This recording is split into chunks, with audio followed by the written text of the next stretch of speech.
Assalamu alaikum. This is Nazia, and in this video, I'm going to discuss the Islamic system of divorce.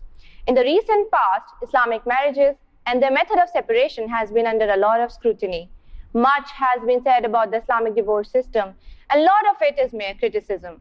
However, the topic of divorce in Islam is yet to receive the fairness it deserves.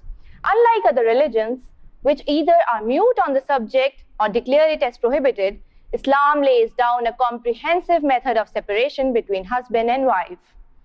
Under the Islamic law, separation can happen in the three ways. First is the separation initiated by the husband, which is known as talaq. The second is the separation initiated by the wife, which is known as khula. And the third is judicial annulment of the marriage, fasq, nikah. The Islamic law, also known as Sharia, gives the husband the right to divorce his wife with a set procedure that needs to be followed.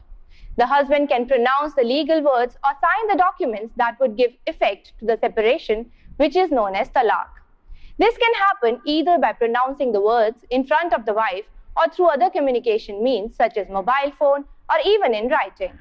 However, the correct and expected procedure is that the process happens in person, not in absence. In order to give the marriage another chance, the Islamic procedure to separate expects that the husband will only issue one talaq at a time.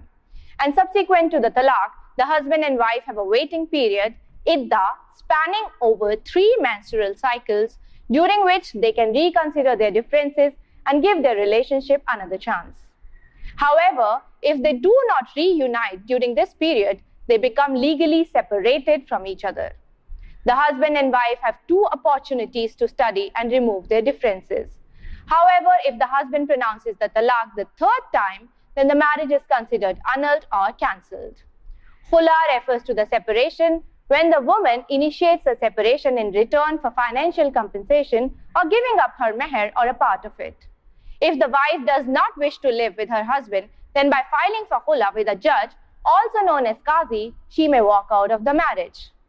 In addition to this, if the husband puts the issue of divorce under the wife's authority in the marriage contract, then in this case, she has the right to divorce herself from him according to what he himself has authorized her with.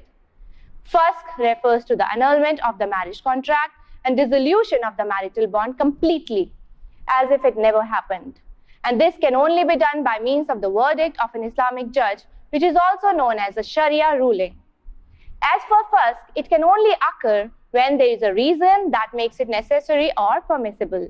Examples of reasons for which the marriage contract may be annulled includes realities such as when one of the spouses apostatizes from Islam or does not return to it, or when either of the spouses accuses the other of adultery and the accused denies it and each swears oath invoking the curse of Allah if he or she is lying. Or when there is financial difficulty on the part of the husband and inability to spend on his wife's maintenance. Or in a case when there is a defect on either of the spouses that prevents intimacy or creates revulsion between them. In such a situation, the wife can request for annulment of the marriage.